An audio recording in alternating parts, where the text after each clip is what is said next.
Class 10 basic math sample paper 2023 के question number 34 के और वाले सॉल्यूशन में हम लोग पहुंच चुके हैं। अगर आपने इसे प्रीवियस वीडियो अभी तक नहीं देखा, साथ ही साथ आने वाले वीडियोज का सॉल्यूशन देखना चाहते हो तो कंप्लीट प्लेलिस्ट का लिंक मिलेगा आपको डिस्क्रिप्शन में।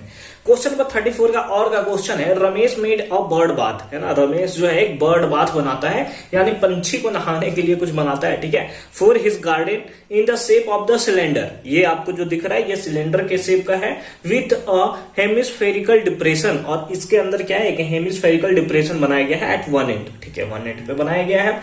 इससे हमें पता चलता है कि ये वाला जो पार्ट था ना वो सिंपली खाली है, यानी कि ऊपर वाले पार्ट में कुछ नहीं है, नीचे वाले पार्ट में कुछ नहीं है। अगर हम लोग बात करें यहां तक, for his garden in the shape of cylinder, cylinder है मतलब ये वाला पार्ट खाली है, नीचे भी खाली है, ऐसा नहीं कि पूरा भरा हुआ है, नीचे भी मतलब इस टाइप का होलो टाइप का है, इस टाइप का होलो टाइप का है। का खतरनाक बन गया है, छोड़ दो छोड़ दो छोड़ दो। हमारे आर्ट्स को आप रेटिंग दे सकते हो, एक में से एक ही दे सकते हो यार, छोड़ो क्या आगे बताएं। ठीक है, in the shape of cylinder with the hemispherical depression, मतलब इसके अंदर हेमिस्फेरिकल डिप्रेशन जो है उसे बनाया गया है एट वन एंड, ठीक है। The height of the cylinder is इतना, ठीक है, हाइट ऑफ द सिलेंडर हमें दिया हुआ है एंड इट्स रेडियस इज इतना, और उसके साथ साथ इसका रेडियस दिया हुआ है। अब अगर हम लोग रेडियस के बारे में बात करें तो जो हमारा, बहुत अच्छे से सुनोगे आप, जो हमारा सिलेंडर का रेडियस होगा वही रेडियस क्या हेमिस्फेयर का होगा? हाँ सर बिल्कुल होगा। चलो ठीक है, रेडियस तो दोनों का सेम है, हाइट ऑफ द सिलेंडर हमें दिया हुआ है, ठीक है। Find the total surface area of the bird bath, तो हमें टोटल सरफेस एरिया यानी कि सिंपली टीएसए फाइंड आउट करना है। आप गिवन में लिख लोगे कि गिवन सिलेंडर का और उसके साथ साथ हेमिस्फेयर का रेडियस इतना दिया हुआ है, ठीक है, और हाइट इतना, ये सब आप लिख सकते हो। तो टोटल सरफेस एरिया हमें किसका निकालना है? बर्ड बाथ का। कैसे निकलेगा? तो हम लोग बात करेंगे that is curved surface area of bird bath, या curved surface area of cylinder, sorry cylinder, curved surface area of cylinder, ठीक है। अब कर्व्ड सरफेस एरिया क्यों लिया सर आपने? कर्व्ड सरफेस इसलिए लिया क्योंकि मैंने आपको बताया कि नीचे वाला पोर्शन खाली है, अदरवाइज फिर हमें क्या निकालना पड़ता? Total surface area of the cylinder निकालना पड़ता और उसमें से माइनस करना पड़ता इसका पाई आर स्क्वायर। लेकिन वैसा कुछ नहीं करना है, यहाँ पे हमें सिंपली क्या करना है? कर्व्ड सरफेस एरिया हमें निकालना है, ठीक है। समझ रहे हो बात को? बहुत अच्छी बात है। तो curved surface area of cylinder plus plus, अब क्या होगा, क्योंकि हमें क्या निकालना है? टोटल सरफेस एरिया ना, तो ये वाला पार्ट भी ऐड होगा और ये वाला पार्ट क्या है? That is again curved surface area. तो सिंपली हम लोग लिखेंगे plus curved surface area of hemisphere, ठीक है, ठीक है।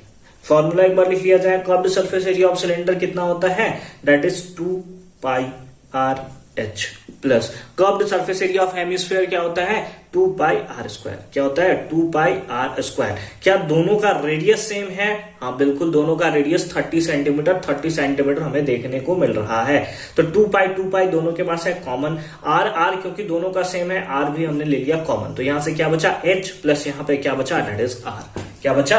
आर बचा, ठीक है। अब 2 को 2 रख दिया, पाई का वैल्यू कितना है? 22/7 इंटू आर का वैल्यू कितना है?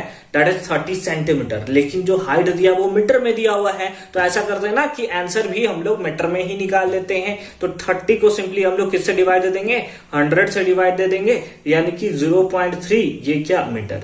तो आर रेडियस हमने लिख लिया कितना? 0.3 इंटू एच का वैल्यू कितना है? 1.45 प्लस रेडियस कितना है? अगेन आया 0.3, कितना आया है? 0.3, ठीक है।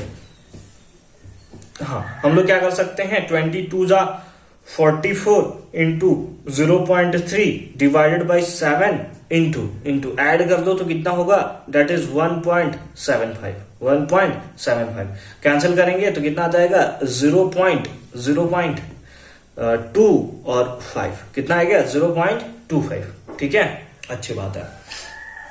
अब देखो कैसे हम लोग मल्टीप्लाई करते हैं। अगर सिंपली अगर इसका मल्टीप्लीकेशन इसके साथ किया जाए, ठीक है, इसका मल्टीप्लीकेशन अगर इसके साथ किया जाए तो कितना होगा? 4 × 12 = 13, दैट इज 13.2। कितना हो गया? 13.2 इंटू 0.25 हो गया। समझ रहे बात को? आप सिंपली मल्टीप्लाई करके देख लोगे। यहाँ पे हम लोग सिंपली तरीका यूज किया, 13.2 इंटू कितना हो गया? That is 0.25। और 0.25 को 1/4 लिख सकते हो आप, यानी 13.2 इंटू 1/4 लिख सकते हो ना। अब 4 से इसको डिवाइड दे देंगे तो आ जाएगा 3.3, इतना क्या मीटर स्क्वायर है ना सरफेस एरिया, तो metre square, and that is the right answer of this question. ठीक है, आई होप कि ये कॉन्सेप्ट आपको अच्छे तरीके से समझ में आया होगा। सर हमें अभी तक ये बात खटक रही है कि इसमें इसका टोटल सरफेस एरिया क्यों नहीं यूज हुआ, नीचे वाला पोर्शन क्यों नहीं यूज हुआ।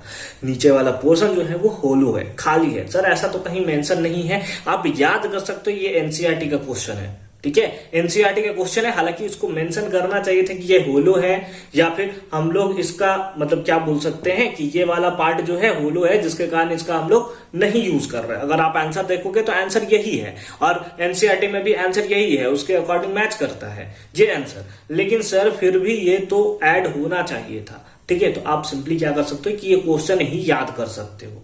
ठीक है, कि इसका आंसर क्या होगा। अगर टोटल सरफेस एरिया के बारे में बात किया है तो पक्का हमें क्या होता है, ये वाला पार्ट ऐड करना पड़ता है, क्योंकि हमें लेट करना पड़ रहा है कि ये हमारा होलो है, इसलिए हमने नीचे वाले पार्ट को ऐड नहीं किया है। आई होप कि ये कॉन्सेप्ट आपको अच्छे तरीके से समझ में आया होगा। मिलते हैं आपसे अगले वीडियो में क्वेश्चन नंबर 35 के सॉल्यूशन के साथ, जो कि सेक्शन नंबर डी का लास्ट क्वेश्चन है, यानी कि 5 मार्क्स का क्वेश्चन लास्ट आपको आने वाला है। इसके पास केस बेस्ड प्रॉब्लम है, उसको भी सॉल्व करेंगे। मिलते हैं आपसे अगले वीडियो में।